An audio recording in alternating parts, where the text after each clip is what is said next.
আমার বন্ধুগণ, দুদিন আগে আমি আমার সোনার বাংলা নিয়ে আপনাদের সঙ্গে আমার বক্তব্য তুলে ধরার চেষ্টা করেছিলাম। কিছু রেকর্ড হয়েছিল, কিন্তু নানা বৈদ্যুতিক কারণে আমার কথাগুলো শেষ হয়নি। এই মুহূর্তে এই কথাগুলো বলা খুবই প্রয়োজন, কারণ এক একটা জাতির জীবনে এক একটা সময় আসে, সন্ধিক্ষণ, তখন মুখ বুজে থাকাটা অন্যায়। আমার সোনার বাংলা, আমি তোমায় ভালোবাসি, এই রবীন্দ্রসঙ্গীত বাংলাদেশের জাতীয় সঙ্গীত হিসাবে স্বাভাবিকভাবে ওই দেশের মানুষ গ্রহণ করেছিল। যখন মাঠে ময়দানে ঝোপ জঙ্গলে তারা লড়াই করেছিল, এই লড়াইতে কৃষক, শ্রমিক এবং সাধারণ মানুষ জড়িত ছিল। শিক্ষিত মানুষ অবশ্যই ছিল, কিন্তু যারা মুক্তিযোদ্ধা তাদের বেশিরভাগই হচ্ছে সাধারণ পরিবারের। তারা এই গানকে এবং এ ধরনের আরও কিছু গানকে তাদের প্রাণের নিকটে স্থান দিয়েছে।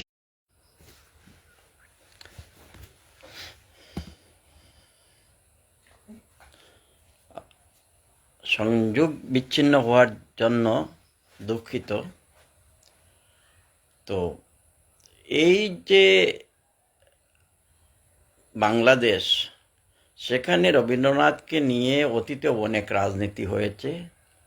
1961 সালে যখন রবীন্দ্র শতবার্ষিকী, সেই সময়ে পূর্ব পাকিস্তানে যে পাকিস্তান বেতার ছিল, সেখানে রবীন্দ্রনাথ ঠাকুর নিষিদ্ধ ছিলেন। সেই যে নিষিদ্ধ হওয়ার জন্য বিভিন্ন স্কুল কলেজে এবং সাধারণ মানুষ রবীন্দ্র জয়ন্তী পালনের জন্য সংঘবদ্ধ হতে শুরু করে, এবং এভাবেই তাদের আরেকটা সাংস্কৃতিক আন্দোলনের জন্ম হয়। আমাদের বরাক উপত্যকার অতীন দাসের উপন্যাসিকা অভিষেক, যার নাম অভিষেক, সেখানে এই প্রসঙ্গে বর্ণনা আছে।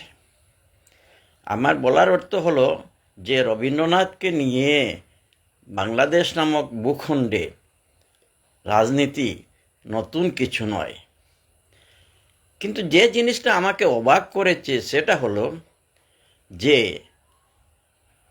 আমার সোনার বাংলা, আমি তোমায় ভালোবাসি, এই জাতীয় সঙ্গীতের উপরে এত তাড়াতাড়ি যে আপত্তি উঠেছে দু চার জায়গা থেকে, সেটা আমাকে অবাক করেছে।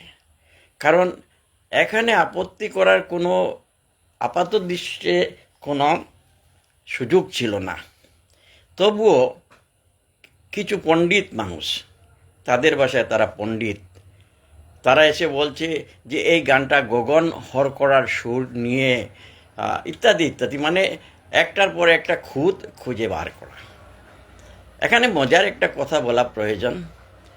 একবার একজন বাংলাদেশের, পূর্ববঙ্গের, তখনও বাংলাদেশ হয়নি, উনি ছাত্রদের বলছিলেন, হেডমাস্টার বলছিলেন যে তোমাদের যদি কোনো কাজ না থাকে তাহলে বসে বসে রবীন্দ্রসঙ্গীত লিখো।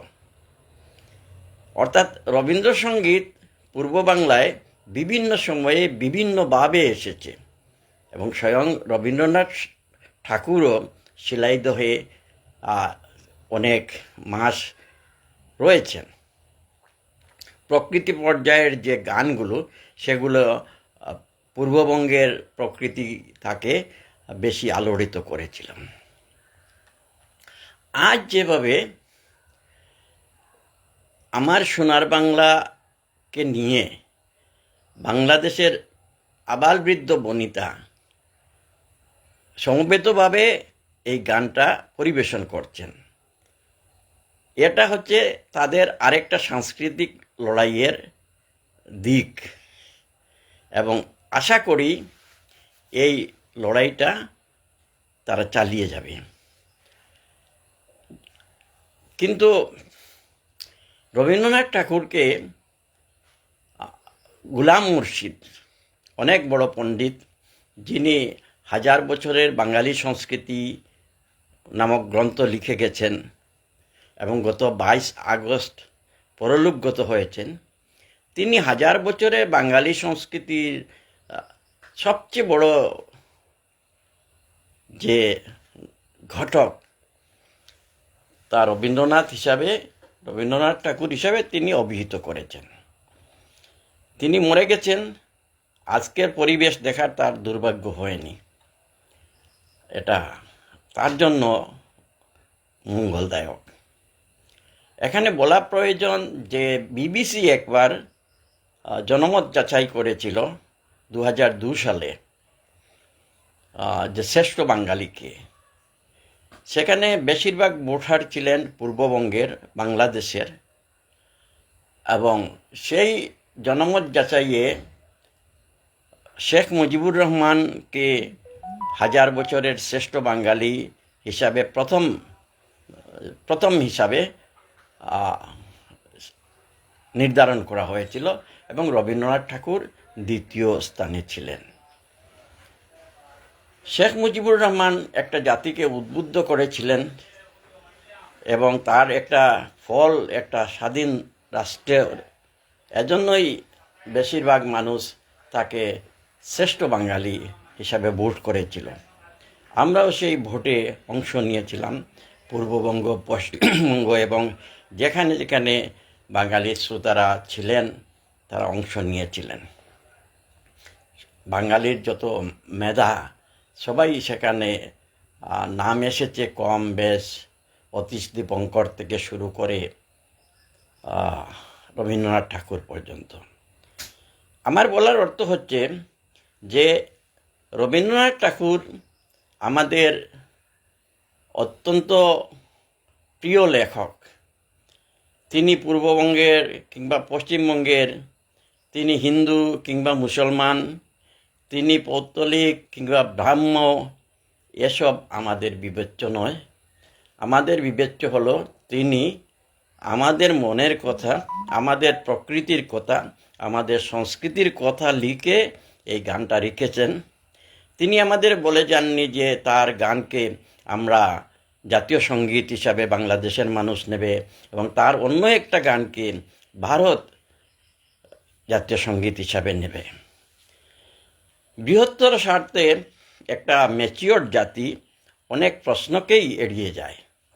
আমাদের জনগণমন নিয়েও অমুক রাজ্যের নাম নেই কেন, অমুক নদীর নাম নেই কেন, এসব কথা উঠে না যে একেবারে তা নয়, কিন্তু বৃহত্তর কারণে একটা জাতির ম্যাচিওরিটি এখানেই যে আজ এত বছর পরও সেই জাতীয় সঙ্গীত আছে এবং থাকবে।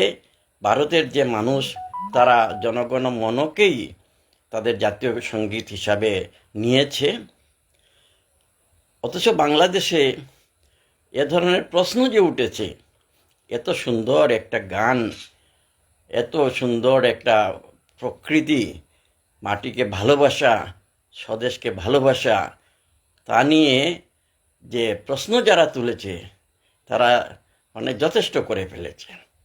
এটা যে সারা মানুষের বক্তব্য না, এটা আমরা সবাই দেখতে পাচ্ছি। গ্রামে গঞ্জে, স্কুলে, কলেজে সবাই আজ বাংলাদেশের রাষ্ট্রীয় সঙ্গীত হিসাবে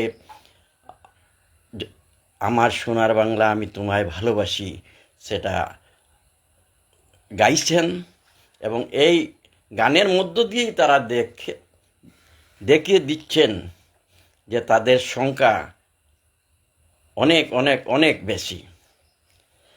অনেকেই ভাবে যে এভাবে যারা উদারবাদী তাদের দমিয়ে দেওয়া যাবে, কিন্তু বাংলার সংস্কৃতি সেটা হচ্ছে লোকায়ত সংস্কৃতি এবং সেই লোকায়ত সংস্কৃতি হচ্ছে বাঙালির সংস্কৃতি।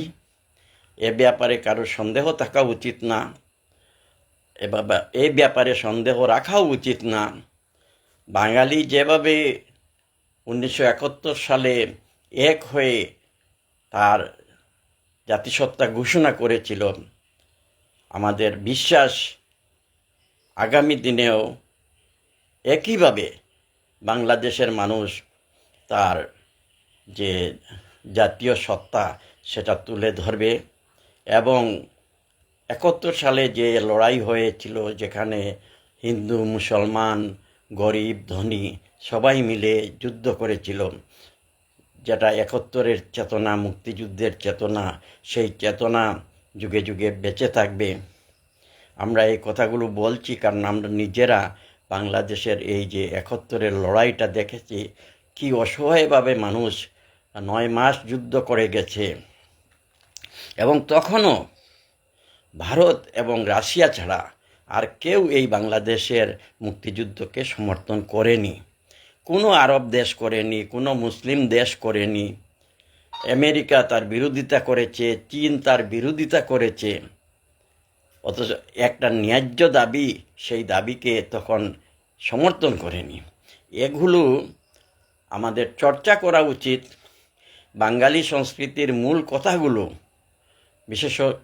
বিশেষত বাঙালি মুসলিমদের সংস্কৃতির যে অতীতের ইতিহাস, সেগুলো বিভিন্ন এপিসোডে আমাদের উচিত সাধারণ মানুষের সামনে তুলে ধরা, নতুন প্রজন্মের মানুষের সামনে তুলে ধরা। আমি আমার বক্তব্য এখানে শেষ করছি। আমার সোনার বাংলা, আমি তোমায় ভালোবাসি। ধন্যবাদ। শুভরাত্রি।